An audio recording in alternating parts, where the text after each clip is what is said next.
રાજકોટના આમ્રપાલી અંડરબ્રિજમાં વગર વરસાદે પાણી ભરાઈ ગયું છે। કરોડોના ખર્ચે બનાવેલા બ્રિજમાં ખામી સર્જાઈ છે। અંડરપાસમાં પાણી ભરાતા જ વાહન ચાલકોને ભારે હાલાકી છે। પાણી ભરાઈ જતા જ અને ખાડાઓના કારણે લોકોમાં પણ અકસ્માતનો ભય છે। સેફ્ટી દિવાલ બનાવ્યા બાદ પણ પાણી ભરાવાથી સમસ્યા યથાવત છે।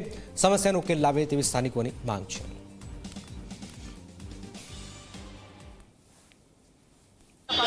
हाल बहु बगड़ी गई है। आप वारंवार पानी उभराय है, चालवामां तकलीफ पड़े है। खास करीने अमारा जेवी सीनियर सिटीजन होय छे एने तो बहुत स्लीप थवानो बहु भय रहे छे।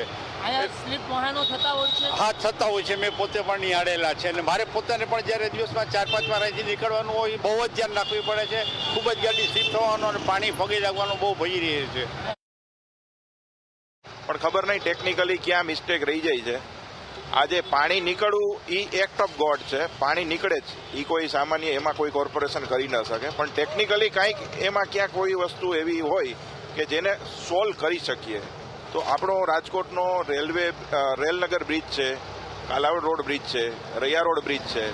આની અંદર આપણા ખૂબ સરસ રીતે ટેકનિશિયનો રાજકોટની અંદર અત્યારે અવેલેબલ જ છે અને મહાનગરપાલિકા ખૂબ સારું કામ કરી રહી છે। ત્યારે આ વસ્તુનું થોડું ધ્યાન દઈ અને પ્રોપરલી આનું સોલ્યુશન લાવે એવી શાસકો પાસેથી એક નમ્ર અરજ એક નાગરિક તરીકેની રહેશે।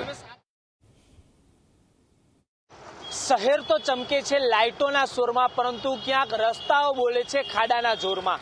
જી ચોક્કસથી વાત કરી રહ્યો છું રાજકોટ મહાનગરપાલિકાની, એ રાજકોટ મહાનગરપાલિકાની કે જ્યાં આગળ વિકાસની વાતો માત્ર ક્યાંક કાગળ ઉપર હોય આવા દ્રશ્યો હાલ અત્યારે ઊભા થઈ રહ્યા છે રાજકોટના આમ્રપાલી અંડરબ્રિજ ખાતેના। કે જે આમ્રપાલી અંડરબ્રિજ છે જે બનાવવામાં આવ્યો, કરોડો રૂપિયાના ખર્ચે અંડરબ્રિજ બનાવવામાં આવ્યો અને ટ્રાફિકની સમસ્યાથી લોકોને જે રીતના ઉકેલ મળે તે માટે થઈને અંડરબ્રિજ બનાવવામાં આવ્યો, પરંતુ ક્યાંક છે તે હવે આ અંડરબ્રિજમાંથી લોકોને પસાર થવું પણ મુશ્કેલ થઈ રહ્યું છે। તેનું કારણ છે અહીંયા નીકળતું પાણી। આ પાણી જે અગાઉ પણ નીકળી રહ્યું હતું તેના માટે થઈને રાજકોટ મહાનગરપાલિકાએ એક જે રીતના આઈડિયો અપનાવ્યો ને તેના માટે થઈને આ સાઈડમાં જે લગાવવામાં આવેલી છે આ પારી લગાવી કે આ પારીની આ બાજુ પાણી ન આવે ને લોકોને વાહન ચલાવવામાં તકલીફ ન પડે, પરંતુ 2 લાખ રૂપિયાનો ખર્ચ પણ ક્યાંક પાણીમાં ગયો હોય તેવી પરિસ્થિતિ હવે નિર્માણ જવા પામી છે। ને સાથોસાથ આ જે પાણી છે તે રોડ ઉપર આવે છે જેના કારણે રસ્તાઓમાં પણ ખાડા પડે છે।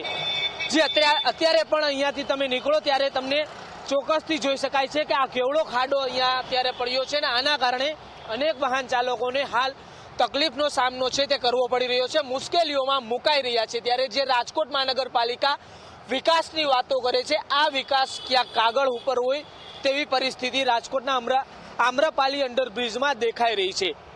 ત્યારે જે વિકાસ હવે રાજકોટને મળવો જોઈએ તે ક્યારે મળે છે ને રાજકોટના જે આમ્રપાલી અંડરબ્રિજ છે તેમાં મહત્વની કામગીરી જે પાણી ઉભરાય છે તેને લઈને ક્યારે કરવામાં આવે છે તે જોવું અતિ મહત્વનું રહેશે, કે પછી માત્ર જે રાજકોટ મહાનગરપાલિકાના અધિકારીઓ છે, પદાધિકારીઓ છે તે રાજકોટવાસીઓને દેખાડવા પૂરતું નાનું કામ કરાવીને ક્યાંક ઉકેલ લાવવાનો પ્રયત્ન કરે છે કે હંમેશાનો ઉકેલ લઈ આવે છે તે જોવું હવે અતિ મહત્વનું રહેશે।